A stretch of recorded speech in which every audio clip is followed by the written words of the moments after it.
ত্রিপুরার পর্যটন খাতে নতুন ইতিহাস রচিত হল আজ। মুখ্যমন্ত্রী অধ্যাপক ড মানিক সাহার উপস্থিতিতে রাজ্য সরকারের পর্যটন দপ্তর এবং ইন্ডিয়ান হোটেল কোম্পানি লিমিটেডের মধ্যে একটি ঐতিহাসিক চুক্তি স্বাক্ষরিত হয়েছে। এই চুক্তির মাধ্যমে ত্রিপুরায় নির্মিত হতে চলেছে বিলাসবহুল তাজ পুষ্পবন্ত প্যালেস হোটেল। এই হোটেলের আগমন রাজ্যের পর্যটন শিল্পকে এক নতুন মাত্রা দেবে। শুধু রাজ্যের সৌন্দর্য ও ঐতিহ্য তুলে ধরাই নয়, এর ফলে বাড়বে অর্থনৈতিক গতি এবং সৃষ্টি হবে নতুন কর্মসংস্থান। সরকার আশা করছে এই প্রকল্পের মাধ্যমে রাজ্যে আগমন ঘটবে আরও বেশি পর্যটকের, যা রাজস্ব বৃদ্ধিতেও সহায়ক হবে। তাজ গ্রুপের মতো হোটেল বা আরও অন্যান্য যেসব বড় বড় গ্রুপের হোটেল, মাঝে মাঝে আমরা সেখানে যেতেও হয়, থাকতেও হয় পজিশনের কারণে।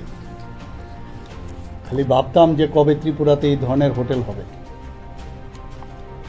ভাবতে ভাবতে শেষ পর্যন্ত আজকের দিনটা সত্যি আমাদের জন্য একটা গৌরবময় দিবস, যে এটা ভাবার সাথে সাথে কাজে পরিণত হলো। আমি এই জন্য আইএসএল কর্তৃপক্ষকে আমি ধন্যবাদ দেব এবং আমাদের যারা অফিসাররা আছেন সব দপ্তরের আমাদের এখানে